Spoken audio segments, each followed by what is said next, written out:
the Scott Trade Center. I'm Wyatt Wheeler. And I'm Alec McChesney. This is Alec and Wyatt Weekly, special edition, day 2, and there's not a day 3 because Missouri State lost to Wichita State in the semifinal round of Arch Madness. It is over. The season is over, 17-16, and we still have a head coach. Yes, to the surprise of many, Cliff Smart and Kyle Motes decided that they would not fire Paul Lusk as the head coach, and we're going to get to that, and we're going to get to your tweets, which I know that there are many, because a lot of people are very angry about the lack of a firing.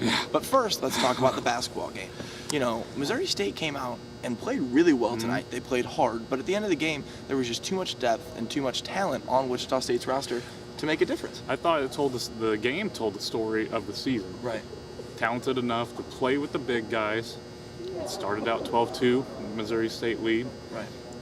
And they blew a 10-point lead. I mean, I've written this story multiple times, and it just sums it up that they're doing this against one of the best team in the conference on the last day of the season. It just sums up the whole season in one game. Yeah, at one point the Bears led 15-5, and then about 8 minutes later the score was 35-25 in favor of the Shockers. And I think that just proves to the lack of depth in comparison to Wichita State. You know, if it wasn't for a little bit of foul trouble, the Bears really would have only played 7 players today, with Krecklow and Chris Kendricks coming off the bench.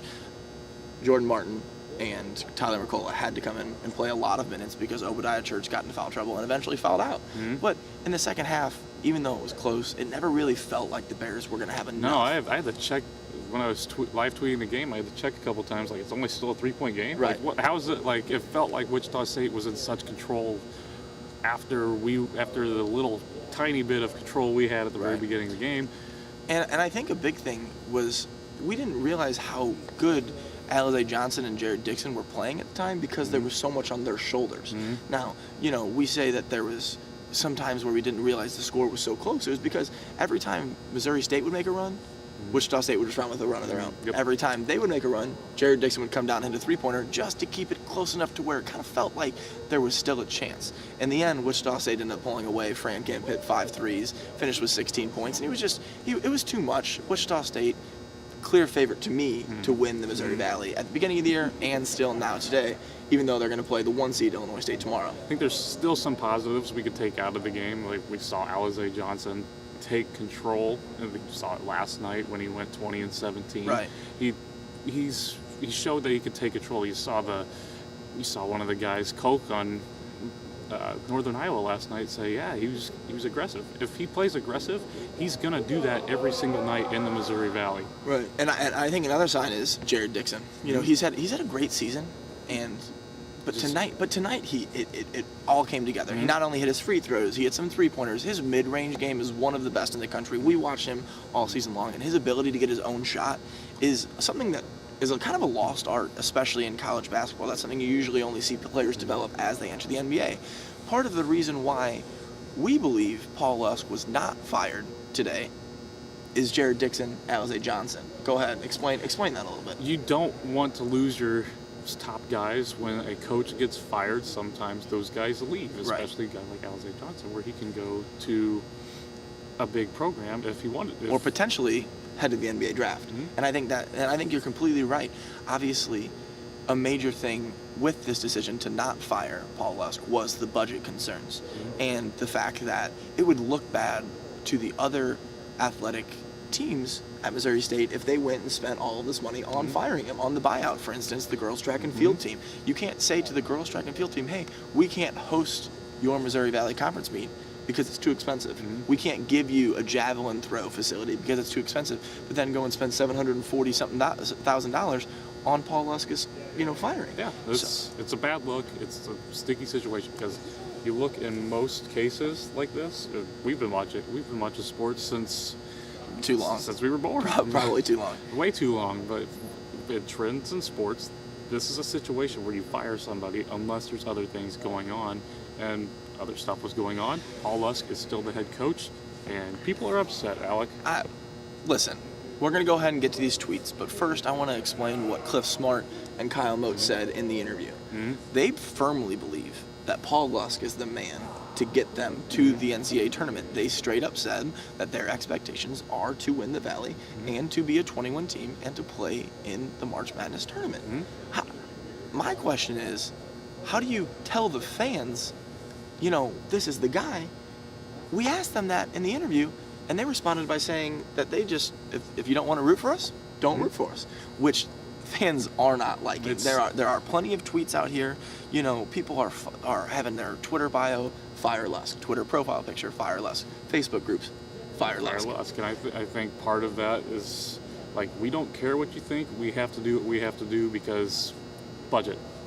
Yeah, and they're not going to say that. I think that's a big thing. They barely even mentioned that when the track and field thing was canceled. They barely even mentioned the budget. It was just kind of pushed under the rug, and I think that's what's going on with Paul Lusk here. For instance, we've got tweets from Homer Simpson, but Steve Jeffries tweeted that he was ashamed, repulsed, angry, and agitated. We've got a tweet from Jordan Blake. I asked him, "Are you going to return next year?" As a fan, he replies, "Why would I? In 6 years in a weak Valley, Lusk hasn't posted a single winning record. Still here because of a bad contract." You can't argue with the people. And I think it's fair to say that we, as Alec and Wyatt Weekly, have no opinion on whether or not it would have been a right decision or a wrong decision.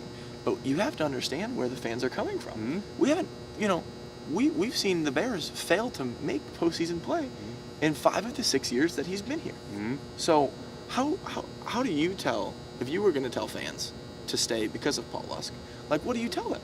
I think you come out and actually say, we want to keep these players, which they kind of did. Right. There's the fear of them leaving. Right.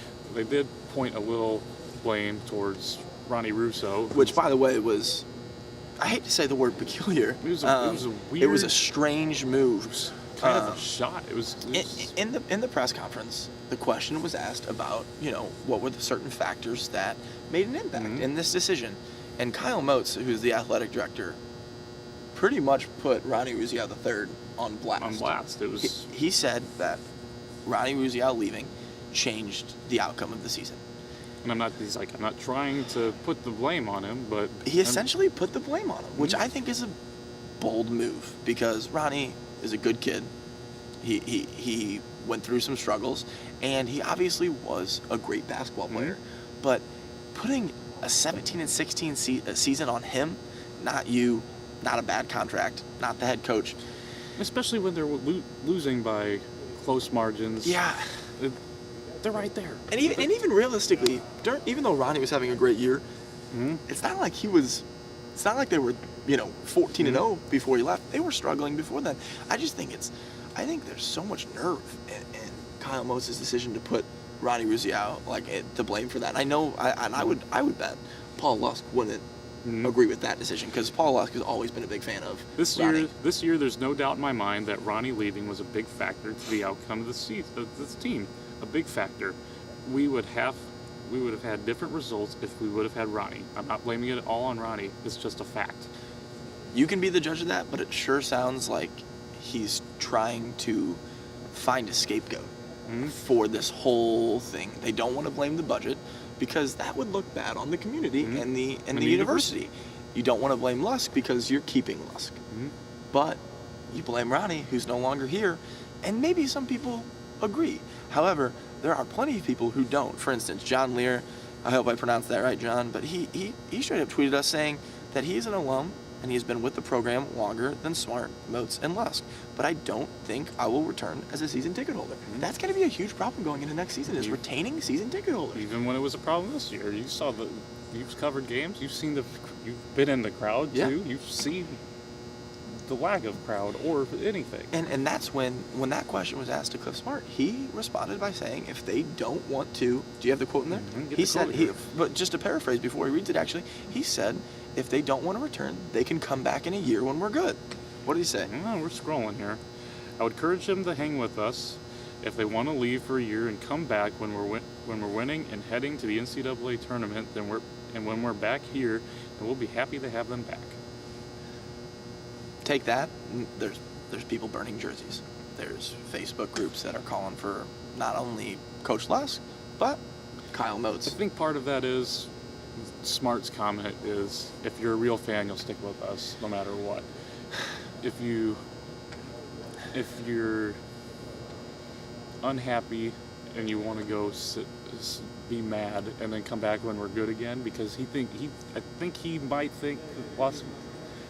It's a part of that saying that Lusk will be the man to take him there. They firmly believe that. I think that's the decision. Is the buyout would have been worth it if you didn't think that he could bring them. They think that he can. So they're saying when we're good in a year, you'll be back and you're going to be loving Lusk. Right. And just so we're clear, Lusk's contract runs through the 2019 season.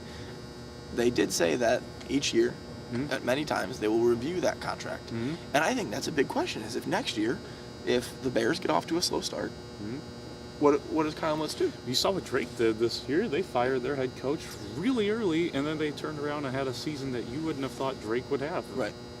Plenty of other coaches are fired right away. Yeah. And I think that could be a situation that Paul Lusk finds himself in. I would say right now, Paul Lusk is on the hot seat. Even though they just announced that he is the head coach for next season, he is already on the hot seat. And you have that buyout number split in half. Yeah. But the thing is there's so much potential on this team that Paul Lusk could easily do what Kyle Motes and Cliff Smart think that they could do.